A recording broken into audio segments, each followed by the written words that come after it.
ఇదిగోండి, ఈరోజు మేము బోటి కర్రీ చేసుకుంటున్నాము. మేము ఎలా చేసుకుంటామో చూపిస్తున్నాము. వేడి నీళ్ళు పెట్టాము, కల్లులుప్పు వేసాము, బోటి వేసామండి. బోటి పేగులు పొట్ట అన్నీ వేసాము. వేసిన తర్వాత వేడి నీళ్ళలో ఒక పావు గంట 10 నిమిషాలు ఉంచి అది నుజ్జుల్లాగా వస్తుంది. నుజ్జుల్లాగా వచ్చిన తర్వాత తీయాలి.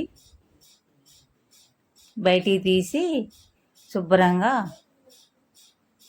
చాకుతో గీరాలండి.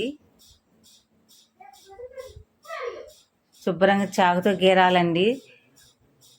ఆ పేగులు కూడా శుభ్రంగా చాకుతో గీరి చిన్న చిన్న ముక్కలుగా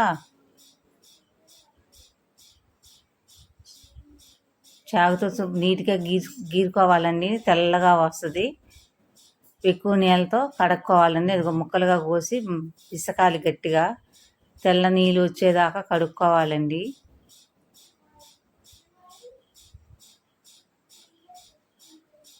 తెల్ల నీళ్ళు వచ్చేదాకా అదిగో కడిగి కుక్కర్లో వేసాను. కొద్దిగా పసుపు, ఉప్పు, కొంచెం అల్లం వెల్లుల్లి పేస్ట్ వేసానండి. వేసి కుక్కర్ పెట్టాను.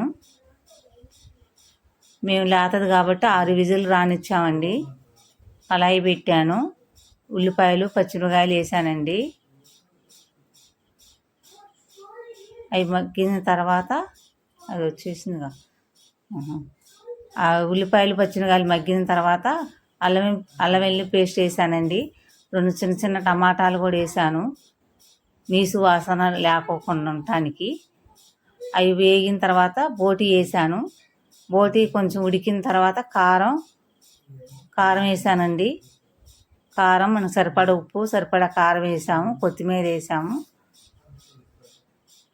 కొత్తిమీర వేసాక పొడి మసాలా వేసుకొని ఇంక దించేయటమేనండి. బోటి కూర